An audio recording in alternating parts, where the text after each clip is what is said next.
ESG. It's the scoring system. It's about to be codified in the EU. And here's how this is going to affect you. There are about, I can't remember what the standard is, but there's about 15 companies that will fall under this umbrella. Ford is one. McDonald's is another. Oh, it's way more than that. Is it? Oh, yeah. American companies? Yeah. Oh, yeah. We're talking probably at least hundreds, probably thousands of American companies. I only saw lists at about 15. Okay, so here's how this is going to affect.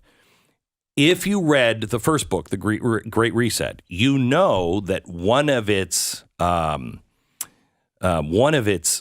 benefits to the other side, the dark side, is it has tentacles everywhere.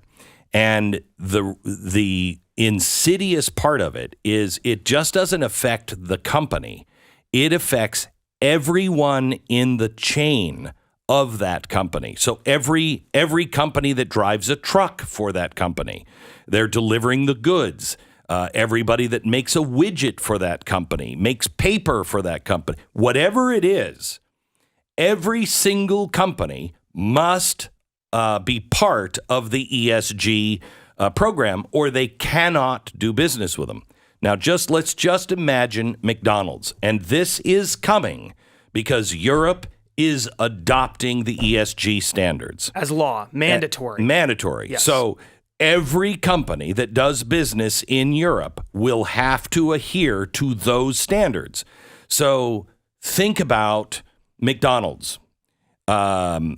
Every corporation, every company, every mom and pop farmer that grows potatoes or meat will have to adhere to the EU standards. Otherwise, you'll lose McDonald's. But it's not just that you have to grow them the way they want grown and adopt their, environmental and social justice standards, but even the potato farmer, anyone who supplies him also has to abide by ESG standards. The tentacles of this thing will change America just because we do business with the EU. Yes. This is a fundamental transformation of the entire Western world, of all of Europe, Canada, overnight. And the United States, essentially overnight. They've already moved it through. There's sort of three bodies in the European Union that are involved in lawmaking, and it's already been approved by all three of them in some degree. Right now, they're just trying to figure out how do we reconcile our slight differences. I've looked at all of them. They're all basically the same with just small changes.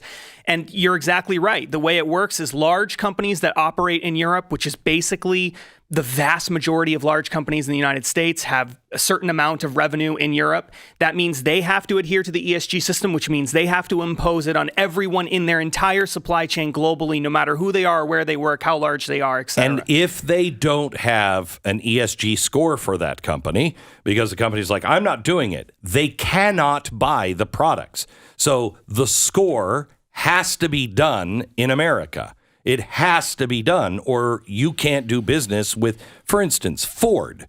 Yep. Ford doesn't make all of the parts to everything. Ford doesn't make the rubber, doesn't make the radios, doesn't make the seats. All of that is outsourced. Yes. If that company wants to continue to work with Ford, then they must have a score. They must be EU ESG compliant, and every company they work with also. So you're buying leather from somebody and you're making seats, that leather company, if the leather is working with a farmer to get the raw leather, that farmer has to be ESG compliant. You could just be the transportation company that transports the leather to the factory. That's part of the supply chain. Right. And so Europe isn't going to be imposing the rules on those people. They're going to be imposing it on Ford.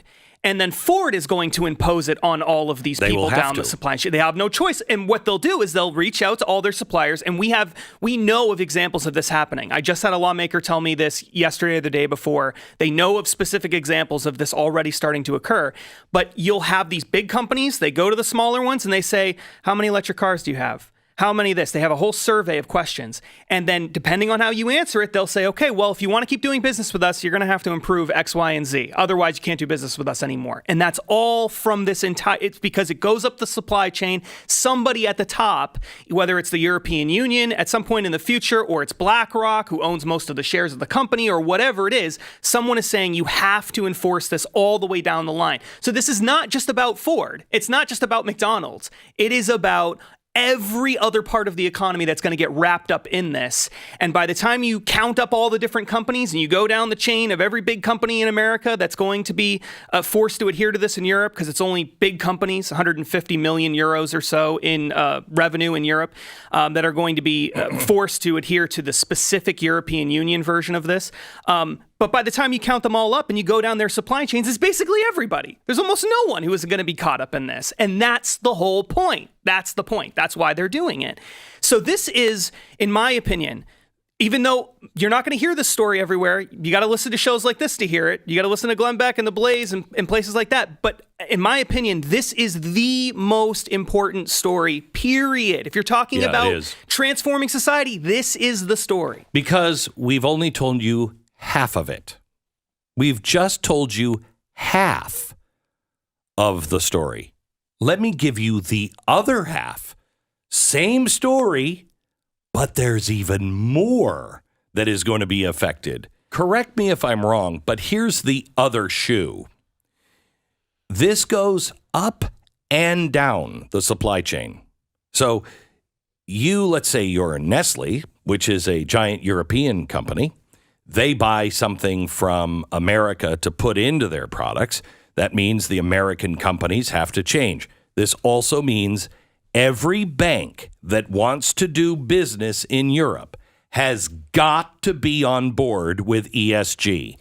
Every bank. So interestingly, the most recent draft of this put a carve out for financial institutions. Thank God.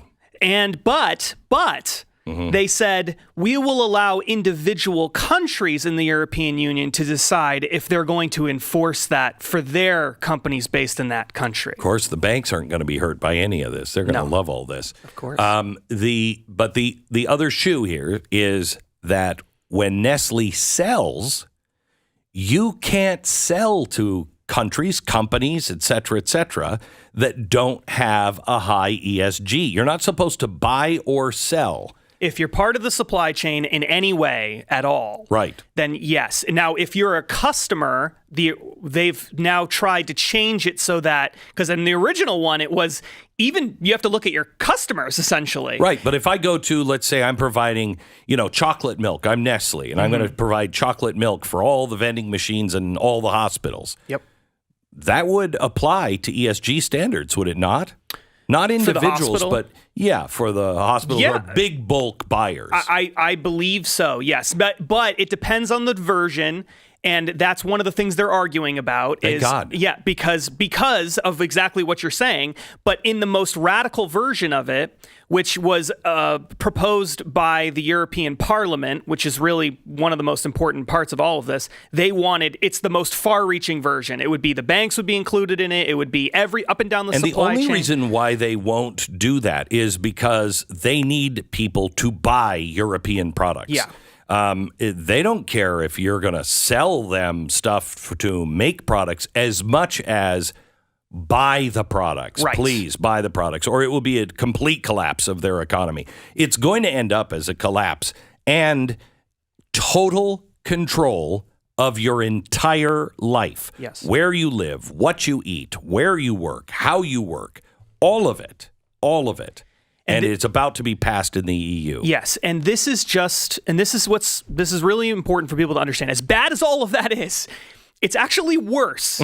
This is why we're having a hard time naming this book. Because it really is. It's worse than you think. It's worse because imagine now all of these issues and concerns we have, but you're 20 years into the future or 10 years into the future even, and now you have all of this new technology that has been from the very beginning of its development embedded with all of this ESG stuff right from its very beginning. Imagine what the world would be like if the internet had been designed with ESG from the start. And that's the only internet we've ever known. Zero freedom. Yeah, that's what all the technology in the future is being embedded with. That's what the great is all about, really. That's what the book is going to focus on. And that's the next part of all of this. And that's the most terrifying aspect of it. I mean, you want to talk about your life changing, not being able to escape, every part of everything you used to know being just disappearing. It's gonna happen if we don't stop it.